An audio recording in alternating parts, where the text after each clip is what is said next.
वहीं से भक्ति रस निकल जाएगा।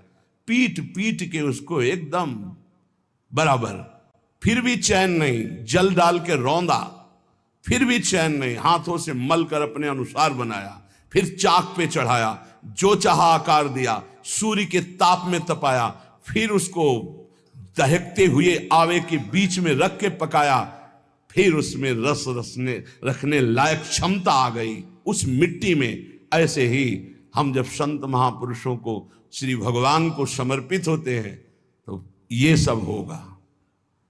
रस रखने लायक हृदय तभी होता है जब आवे में तपता है, इसलिए तैयार रहो। तभी नागरीदास जी ने कहा, बड़ो ही कठिन है भजन ढिग डरिबो।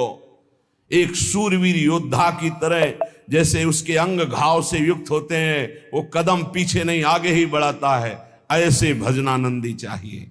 चाहे मुझे चोर कहा जाए, पतित कहा जाए, गाली दिया जाए, मुझे मारा जाए, बांध लिया जाए, तो भी मैं भगवान पर दोषारोपण नहीं करूंगा।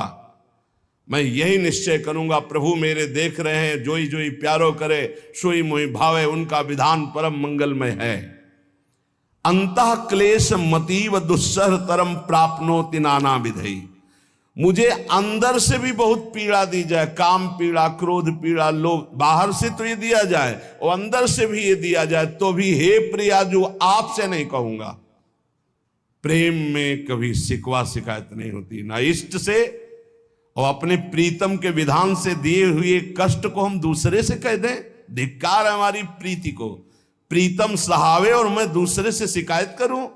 नहीं, हर विधान आपका सहूं। ये प्रेम है मस्ती का, ये लज्जू पंजू ऐसे काम नहीं है इनके। ये तो देखते हैं पैर धर के, अगर गर्म लगा तो हटा लेंगे, मत रखना गर्म ही गर्म है। और छाती मजबूत करके कि आग पे चलूंगा, तो पैर रखोगे तो चंदन हो जाएगा आग में भी।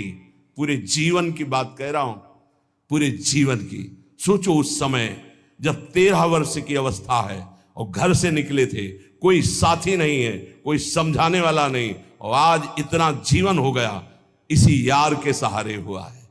इसी यार, ना 1 रुपया कभी था, न रहा है और न रहेगा।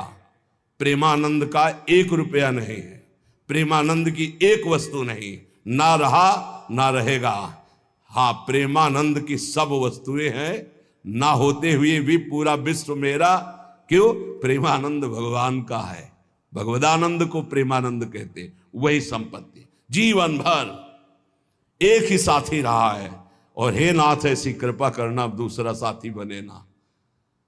अब आओ तो मृत्यु रूप में ही आओ, और किसी रूप में मत आना। साथी हो तो आपका साथ हो।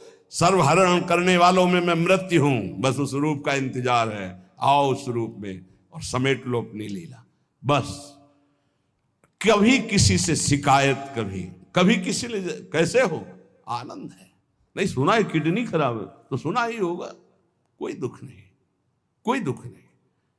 वर्तमान दुख वर्तमान के आनंद से बहुत छोटा है। क्या दुख है? स्वामी के द्वारा दिया हो। ये आप हमारी प्रार्थना मान लीजिए। इस मार्ग में चलने पर जो दुख मिले, कभी किसी से कहना नहीं, नहीं तो प्रीति में कलंक लग जाएगा, वो तुम्हें प्रभु से हटा देगा। नहीं, रहीमन मन की मन व्यथा रखिए मन में गोए, सुनिठ लई है लोग सब बाट न लिए। ये भगवत मार्ग शूरवीरों का मार्ग। कभी अपनी अंतर व्यथा को किसी से मत कहो। जीवन में अगर कोई हमें कष्ट दे रहा है तो हमारा कर्म है, ना कि कोई व्यक्ति। ये बिल्कुल सिद्धांत तक चर्चा समझ लो।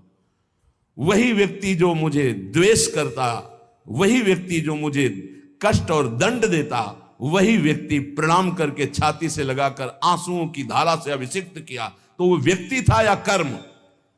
जब कर्म भोग हो गया तो वही हृदय से लगा के अश्रुधारा से क्षमा कीजिए, बहुत ऐसा नहीं, आप तो बड़ी कृपा की। व्यक्ति कभी कष्ट नहीं देता, मेरा कर्म उसके ऊपर सवार होकर मुझे दंड देता है। इसलिए मैं किससे कहूं? अपनी जबान से दांत कट जाए तो किससे कहूं? ये जो दांत, इससे जबान हमारी पीड़ा को किससे कहूं? अपने हाथ से चोट लग जाए किसको कहूं? ऐसे सब आत्मस्वरूप हैं।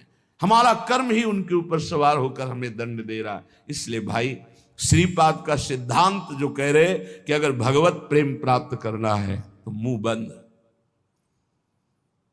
22 बाजार में कोड़े मारे गए, एक बार भी श्री कृष्ण से नहीं कहा।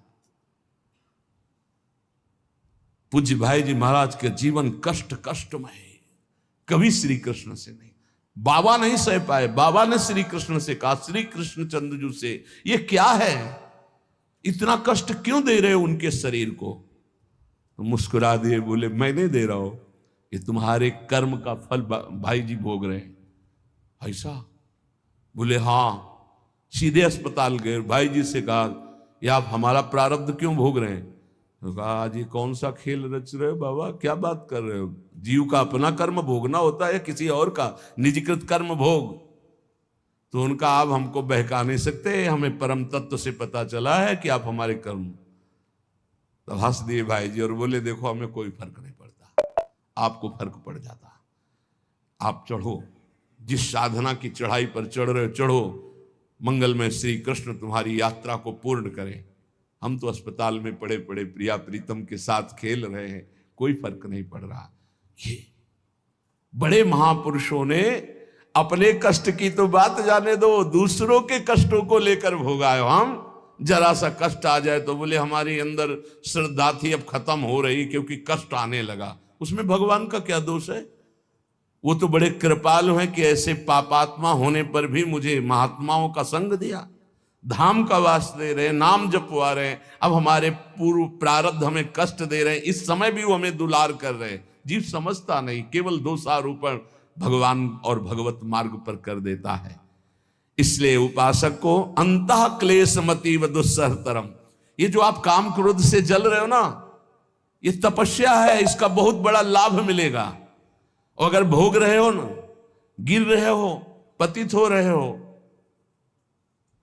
तो वो सुख नहीं है, वो शांति नहीं, वो विश्राम नहीं है। और एक बात ध्यान रखना, इस शब्द को याद रखना, ऐसे रहने पर भी हमारे द्वारा जो भी वो हमारे स्वामी ऐसे लेते हैं, जन अवगुण प्रभु मान न काऊ, दीन बंधु अति मृदुल स्वभाव। कल शाम के पूज्य परमहंस राम मंगलदास जी की वाणी का चिंतन हो रहा था, उसमें कह रहे हैं कि जो 30 मिनट भगवान नाम कीर्तन कर लेता, मेरी बात पर विश्वास रखना हो, उसको भगवत प्राप्ति होगी। 24 घंटे में 30 मिनट नाम कीर्तन कर लेता है और अन्य समय विस्मरण रखता है, तो 30 मिनट का नाम कीर्तन उसे भगवत प्राप्ति करा देगा। तुम्हें जो पाठ प्रिय हो, 30 मिनट पाठ कर लोगे, भगवत प्राप्ति हो जाए, कर लो। और बहुत पहुंचे हुए महापुरुष जिनके चरणों में अपार श्रद्धा है, आप लोग तो रात दिन लगे, आपको भगवत प्राप्ति नहीं होगी। चूक हो जाएगी तो जन अवगुण प्रभु मान न काऊ, दीन बंधु अति मृदुल स्वभाव। अग्नि की ज्वाला के समीप रुई का पहाड़ कितनी देर टिकेगा? कितनी देर टिकेगा? उसके ताप में झुलस जाएगा। ये अग्नि की ज्वाला है भगवान नाम कीर्तन, भगवत यश गुणगान। तो जैसे किसी को लगे कि वो नाम जब भी करता है वो रुचि पूर्वक पाप करता है, असंभव। नाम जापक रुचि पूर्वक पाप कर ही नहीं सकता, उसका हृदय जलेगा। पक्का आप जप करके देख लीजिए, आप जप कीजिए नाम और फिर आपसे पाप जब बनेगा तो आप फिर हालत अपनी देख लीजिएगा, बार बार हृदय जलेगा, नहीं नहीं नहीं। तो एक दिन वो नहीं सिद्ध हो जाएगा और आप निर्विकार हो जाएंगे। इसलिए अंतः क्लेश, अगर बुद्धि मति वो अति अंदर क्लेश आ रहा है, कभी काम आ रहा है, कभी क्रोध आ रहा है, कभी लोभ आ रहा है, कभी मोह आ रहा है, ये आता रहेगा जब तक भगवत साक्षात्कार नहीं होगा। ऐसा मत समझो कि 2-4 महीने जप करेंगे तो हम सिद्ध हो जाएंगे, ये आता रहेगा। ये बहुत भागवतिक शक्ति से संपन्न है विकार, कोई साधारण नहीं है कि तुम माला जपोगे वो नहीं आएगा। माला जपते समय ही आएगा वो। ये भागवतिक शक्ति से संपन्न, काम क्रोध लोभ मोह तब त्रिभुवन को परास्त कर रहे हैं। ये भगवान के पावर से शक्तिमान है। तुम्हारा अहंकार जब गलित हो जाएगा तो इनका आना ही बंद हो जाएगा। जब तक अहंकार रहेगा तब तक ये आते रहेंगे। तो जो तुम्हारे अंदर जलन हो रही, मत कहो किसी से, सह जाओ, यही तपस्या हो जाएगी, यही भगवान की प्राप्ति का हेतु हो जाएगा। प्रभु के लिए थोड़ा कष्ट सहकर आप आगे बढ़कर देखिए वो कितना आपको प्यार देते हैं। यही कष्ट सहना है, आंतरिक विकारों को सहना, बाहरी प्रहारों को सहना, कभी किसी से ना कहना, ये भक्तों का स्वभाव। मौन, इसीलिए वाणी से मौन, कुछ ना बोलना। हमने एक संत भगवान को देखा,